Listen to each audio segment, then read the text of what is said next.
ইসলামী যুব আন্দোলন গৌরনদী আগুলঝাড়া উপজেলা শাখা কর্তৃক আয়োজিত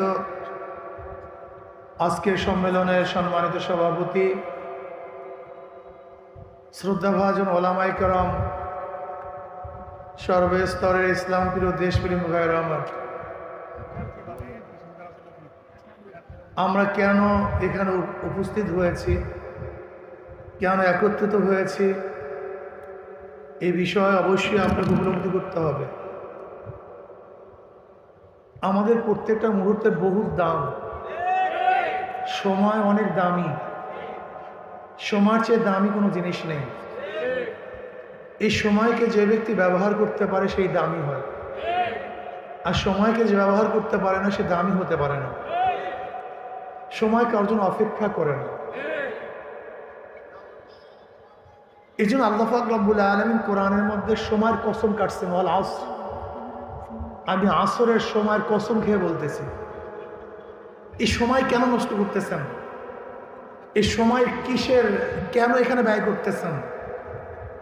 অন্য মানুষের জনসভায় যায়, আপনিও জনসভায় আসছেন, তাদের উদ্দেশ্য কি আপনার উদ্দেশ্য কি সম্পর্কে ভালো মতো বুঝতে হবে। এখানে কেন আসছি? রেজায় মাওলা, আল্লাহর সন্তুষ্টির জন্য আসছে। কিসের জন্য ভাইয়া? আল্লাহর সন্তুষ্টির জন্য এখানে আসছে, অন্য কোনো উদ্দেশ্যে আসেনি। আমি কেন কাজ করি? ইন্না সালাতি ওয়া নুসুকি ওয়া মাহইয়ায়া ওয়া মামাতি লিল্লাহি রাব্বিল আলামিন। আমার জানি ইবাদত, আমার মালি ইবাদত, আমার বেঁচে থাকা, আমার মৃত্যুবরণ করা একমাত্র কার জন্য ভাই? আল্লাহর জন্য। আমরা কাজ করি আল্লাহর জন্য। যদি আল্লাহর জন্য কাজ করি, আমাদের প্রত্যেকটা মুহূর্ত দামি। বাড়ির থেকে এই পর্যন্ত, আবার এখান থেকে বাড়ি পর্যন্ত যতগুলি কদম মারবেন, প্রত্যেকটা কদমে আপনার সোয়াব, ঠিক না ভাই? আমরা কি স্লোগান নেই? বাঁচলে শহীদ, মরলে বাঁচলে, মরলে শহীদ, বাঁচলে গাজী। আমরা মরলে শহীদ, বাঁচলে গাজী। কাজে আমাদের হার বলতে কিচ্ছু নেই, আমরা সবসময় জিতের মধ্যেই আছি। আমাদের হার বলতে মরলেও লাভ, বাঁচলেও লাভ। আমরা মরলে শহীদ, বাঁচলে গাজী। কিন্তু আমি প্রশ্ন করতে চাই, আজকে যারা মৃত্যুবরণ করতেছে, আজকেও দেখেন এক ছাত্র দলের ছুরির আঘাতে যুব দলের মানুষ নিহত হয়েছে। আজকে গত পরশু দেখেছেন ছাত্র দলের ছুরির আঘাতে আর একজন ছাত্র দল মৃত্যুবরণ করেছে, পরশুর খবর। আপনারা দেখেছেন এক ছাত্র দল আর এক ছাত্র দলকে হত্যা করে, এক যুব দল আর এক যুব দলকে হত্যা করে, এক বিএনপি আর এক বিএনপি হত্যা করে। আপনারা দেখেছেন চাঁদার জন্য মানুষ মানুষকে হত্যা করছে। আমি প্রশ্ন করতে চাই, বিএনপি বাবারা, আওয়ামী লীগের বাবারা, জাতীয় পার্টির বাবারা, জানি না তোমার মধ্যে ইমান আছে কি নাই, সেটা ভিন্ন কথা, কিন্তু আমি প্রশ্ন করতে চাই, তুমি যে মারা গেছো, তুমি কি পেয়েছো আমাকে বলো? কি পেয়েছো? কি বলো আমাকে? যারা মরতেছো কি পেয়েছো? কিন্তু আমরা বিশ্বাস করি, আমরা যদি মারা যাই, আল্লাহর জন্য যদি মারা যাই, আমরা জান্নাত পাবো। কিন্তু তোমার অবস্থায় খাসরাত দুনিয়া ওয়াল আখিরাত, তোমার দুনিয়াও বরবাদ, আখিরাতও বরবাদ। আমরা কেন সময় ব্যয় করতেছি? এই সময় কেন ব্যয় করতেছি? আমি বিশ্বাস করি কিয়ামতের ময়দানে আল্লাহ পাক যখন আমার আমল নাম উল্টাতে থাকবেন, আল্লাহ দেখবেন এই বান্দা, এই বান্দি এই সময় থেকে এই সময় পর্যন্ত আমার জমিন, এই জমিন কার? আল্লাহ। জোরে বলেন কার? আমার জমিন, আমার হুকুমাত, ইসলাম হুকুমাত কায়েম করার জন্য এই বান্দা চেষ্টা করেছে, সাধনা করেছে। আমরা বিশ্বাস করি এই উসিলে আল্লাহ আমাকে আপনাকে মাফ করতে পারেন। কিন্তু তুমি যে সময় ব্যয় করতেছো, কি পেয়েছো? মারামারি, কাটাকাটি, হানাহানি, লাঞ্ছনা, অপমানিত, অপদস্থ হয়েছে। দুনিয়াতেও কিছু পাওয়া নাই, আখিরাত পাওয়ার কোনো আশাই করা যায় না। এই জন্য ইসলামী আন্দোলন বাংলাদেশের প্রত্যেকটা নেতা কর্মীকে নিয়াতে খুলুস, নিয়াতকে সহি করতে হবে। আমি কাজ কেন করি, কেন কাজ করতেছে? আজকে নিয়াতে খুলুসের মধ্যে একটা একতলাপ। ওই যে দেখে ছবিওয়ালা গেঞ্জি, এটা ইসলামী আন্দোলন নীতি না। ওই যে ছবিওয়ালা ব্যানার, এটা ইসলামী আন্দোলন নীতি না। ভুল করেছেন, আপনার রহমত থেকে মাহরুম হয়ে গেছেন। হয় নাই? আপনি ইসলামী আন্দোলন বুঝেন নেই। ইসলামী আন্দোলন নিজেকে প্রতিষ্ঠা করতে চায় না, ইসলামকে প্রতিষ্ঠা করতে চায়। ইসলামী আন্দোলন বাংলাদেশ নিজেকে প্রচার করতে চায় না, ইসলামকে প্রচার করতে চায়। ইসলামী আন্দোলন বাংলাদেশ নিজেকে গৌরবান্বিত করতে চায় না, তার ইসলামকে গৌরবান্বিত করতে চায়। নিজের প্রচার বাদ দেন, মনে কিছু নিয়েন না। এটা আমাদের নিয়ম না, এটা আমাদের নীতি না। ছবিওয়ালা পোস্টার, ছবিওয়ালা ব্যানার, ছবিওয়ালা গেঞ্জি ইসলামী আন্দোলন নীতি নির্ধারণের মধ্যে নাই। যারা করেছেন অবশ্যই ভুল করেছেন। ইসলামী আন্দোলন বাংলাদেশ নিজেদের ভুল নিজেরা স্বীকার করে, ইসলামী আন্দোলন বাংলাদেশ নিজেদের ভুল স্বীকার করে সেটা সংশোধন করার চেষ্টা করে। ইসলামী আন্দোলন নিয়ম। ইসলামী আন্দোলন কি বলে? আমাদের কোনো ভুল থাকলে ধরিয়ে দেন, ধরিয়ে দেন, আমরা সংশোধন হয়ে যাবে ইনশাআল্লাহ। কিন্তু আপনাদের নিয়ম থেকে আপনাদের ভুল ধরার সাথে সাথে আপনার তেলে বেগুনে প্রচলিত হয়ে যান, অগ্নিশর্মাও হয়ে যান। আদেশ করেন জিব্রা টেনে ছিঁড়ে ফেলো, কেটে ফেলো, হত্যা করো, মারো না। যেমন দেখেছেন নৌকার ধানের শীষ দুই সাপে একই বিষ। একজন কবি কবিতা লিখেছেন, এটা আমাদের বক্তব্য না। একজন কবি কবিতা লিখেছেন, লেকিন তার জবাবটা কি দিয়েছেন? খালেদা জিয়ার একজন উপদেষ্টা তিনি বলেছেন, হাবিবুর রহমান হাবিব সাহেব, তিনি বলেছেন এই বক্তব্য যারা দিবে খন্তা, কুড়াল, দাও, বটি যা থাকবে তা দিয়ে তাদের জিভটা কেটে দাও এবং কালো কুকুরকে খাওয়াও, কেস হইলে তার নামে হবে। আচ্ছা বলেন তো, হাবিবুল্লাহ হাবিব সাহেব যে বক্তৃতা দিয়েছেন, এই বাংলাদেশে যত খুন হবে, অ্যাসাল্ট হবে, তার দায় দায়িত্ব উনি বুঝছেন? এই বক্তৃতা কি উনি ভেবেছেন আমাকে এখন কেউ কিছু বলে না? তুমি কি জানো এমন বক্তৃতা দিয়েছো 100 বছর পরেও তোমার বিরুদ্ধে কেস হতে পারে, তুমি মৃত্যুর পরেও তোমার বিরুদ্ধে কেস হতে পারে। তুমি কি জানো এমন বক্তৃতা দিয়েছো? তুমি ভেবেছো এখন আমাকে কেউ কিছু বলে না? আওয়ামী লীগ এই ভাবার কারণেই সরাকে, এই ধরাকে সরা মনে করত। কিচ্ছু না, কিচ্ছু না, লেকিন টিকতে পারেনি। আজকে আওয়ামী লীগের কাজগুলি বিএনপি, আওয়ামী লীগের বক্তৃতায় বিএনপি করতেছে, আমি কোনো পার্থক্য দেখছি না। আচ্ছা বলেন তো, আওয়ামী লীগ কি বক্তৃতা দেয়? মেরে ফেলবো, কেটে ফেলবো, ধ্বংস করে ফেলবো, তাড়িয়ে দেবো, থাকতে দেবো না, জিব্রা কেটে দেবো, হাত ভেঙে দেবো, পাও ভেঙে দেবো। বিএনপি জোরে বলেন, কি বক্তৃতা? আর কিচ্ছু না। কাউকে থাকতে দেবো না, কাউকে নির্বাচন করতে দেবো না, কাউকে জনসভা করতে দেবো না, কাউকে মিছিল করতে দেবো না, কাউকে মিটিং করতে দেবো না। এক বিএনপিও তার মানে ও বিএনপি না, ও জিয়াউর রহমানের আদর্শই জানে না। জিয়াউর রহমান সাহেবের আদর্শ কি ছিল? বহু দলীয় গণতন্ত্র। এই দেখেন না, মির্জা ফখরুল সাহেব কয়েকদিন আগে বক্তৃতা দিয়েছেন, র্যাম্বো ন্যাশন কায়েম করবেন। র্যাম্বো ন্যাশন, রং ধনু জাতি, যেরকম বিভিন্ন রং একই সাথে থাকে, র্যাম্বো ন্যাশন এমন একটা জাতি যে জাতির মধ্যে বিভিন্ন আদর্শের, বিভিন্ন মতের, বিভিন্ন পথের লোক একই সাথে রাজনীতি করবে। Rambo nation. আপনি বলবেন র্যাম্বো ন্যাশন সবাইকে নিয়ে রাজনীতি করবেন, অথচ আপনার বিরোধী দলকে আপনি সহ্যই করতে পারেন না, বিরোধী দল কথা শুনতেই পারেন না। এটা কেমন কথা হলো? আমি যেই কথা আগেই বলেছিলাম, নৌকা ধানের শীষ দুই সাপের একই বিষ, এর জবাবটা কিভাবে আসা উচিত ছিল? বিএনপির স্টেজ থেকে জবাব এইভাবে আসা উচিত ছিল, ভাই আপনারা যারা নৌকা এবং ধানের শীষকে একত্রিত করেন না, আমরা একত্রিত না, আমাদের মধ্যে পার্থক্য আছে। এই পার্থক্য, এইটা নিয়ম ছিল, গণতন্ত্রের নিয়ম এইটা ছিল। কিন্তু তারা কি বলেছেন? জিব্রা কেটে দাও। এইটা গণতন্ত্রের নিয়ম না, এটা ডেমোক্রেসি, এটা সন্ত্রাসবাদের নিয়ম। আপনি ডেমোক্রেসি করছেন না, আপনি সন্ত্রাসবাদ বাস্তবায়ন করতে চান, আপনি ডিক্টেটরশিপ কায়েম করতে চান, আপনি বাকশাল কায়েম করতে চান। আজকে আপনার নেতার বিরুদ্ধে কথা বললে কি বলেন? উজু করে তার নাম নিতে হবে। যাদের গোসল ফরজ তারা উজুর মাসালা কিভাবে আনতে পারেন? গোসলও তো ফরজ আপনাদের অনেকে, যেখানে যাদের গোসল ফরজ তারা উজু নিয়ে ব্যস্ত হয়ে গেছে।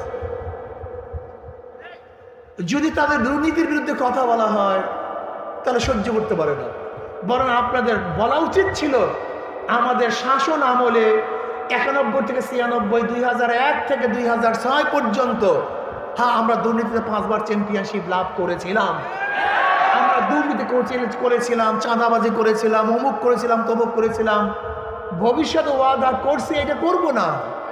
এইটা আপনাদের বক্তব্য আসা উচিত ছিল, এইটাই গণতন্ত্রের নিয়ম। কিন্তু আপনারা কি বলেন, না আমরা 5 বার দুর্নীতি চ্যাম্পিয়ন হয়েছে এটা বলা যাবে না, আমাদের অধীনে হয়েছে এটা বলা যাবে না, এত খুন হয়েছে এটা বলা যাবে না। এইটা গণতন্ত্র, এটা ডেমোক্রেসি না, এটা হলো সন্ত্রাস, এই সন্ত্রাসবাদ। আপনি করবেন সন্ত্রাসবাদ আর দাবি করবেন গণতন্ত্রবাদ। এদেশের মানুষ এত বোকা না। আপনি সেই অনেক আগের মানুষ মনে করতেছেন বাংলাদেশের মানুষ, এর অনেক পরিবর্তনশীল, এদের অনেক মেধা, অনেক জ্ঞান।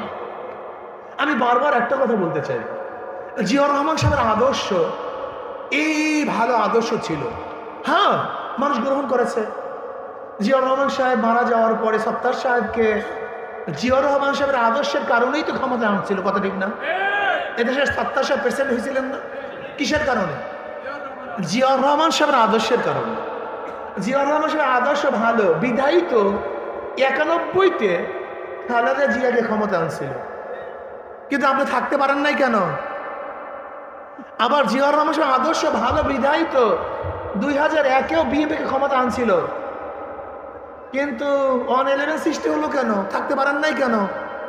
তার মানে জিয়াউর রহমান সাহেবের আদর্শ বিক্রি করে আপনারা বারবার ক্ষমতা আসছেন, কিন্তু বিএনপি জিয়াউর রহমানের আদর্শ বাস্তবায়ন করতে পারেনি।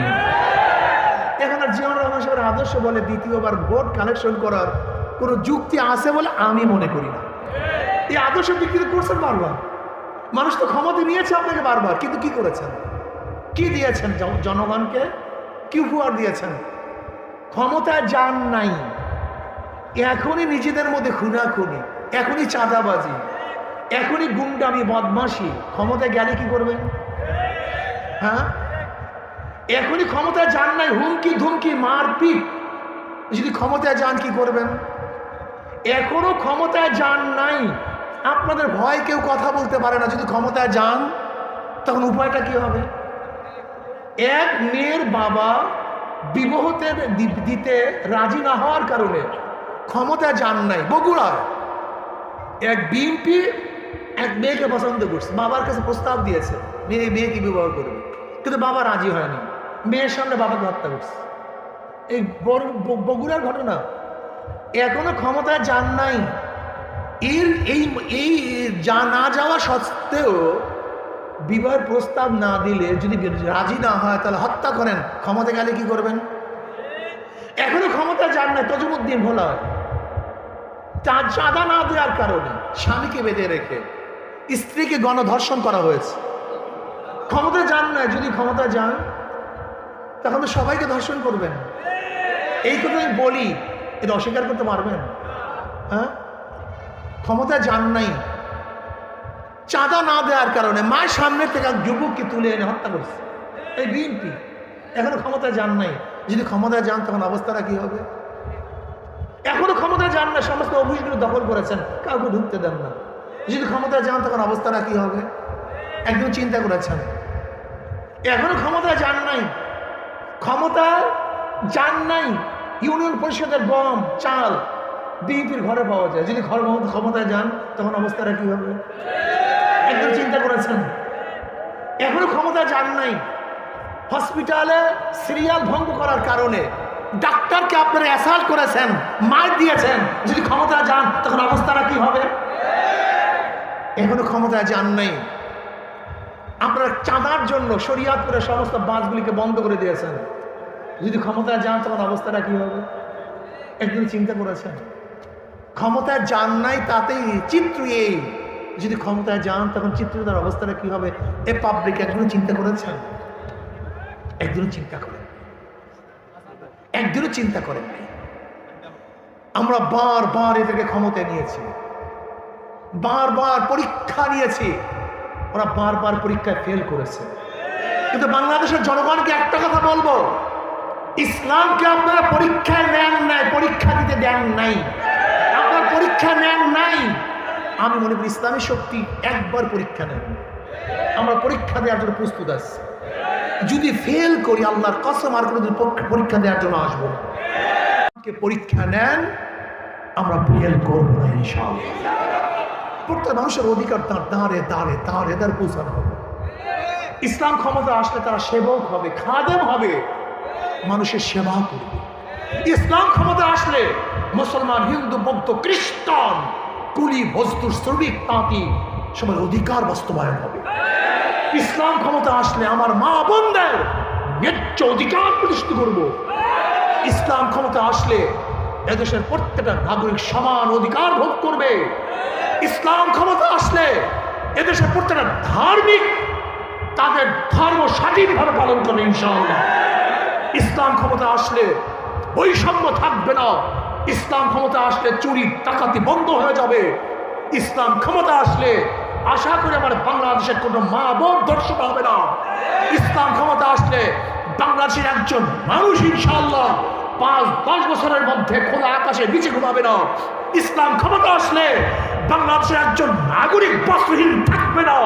ইসলাম ক্ষমতা আসলে বাংলাদেশের একজন নাগরিক গরিব বিনা চিকিৎসায় ইনশাআল্লাহ মারা যাবে না।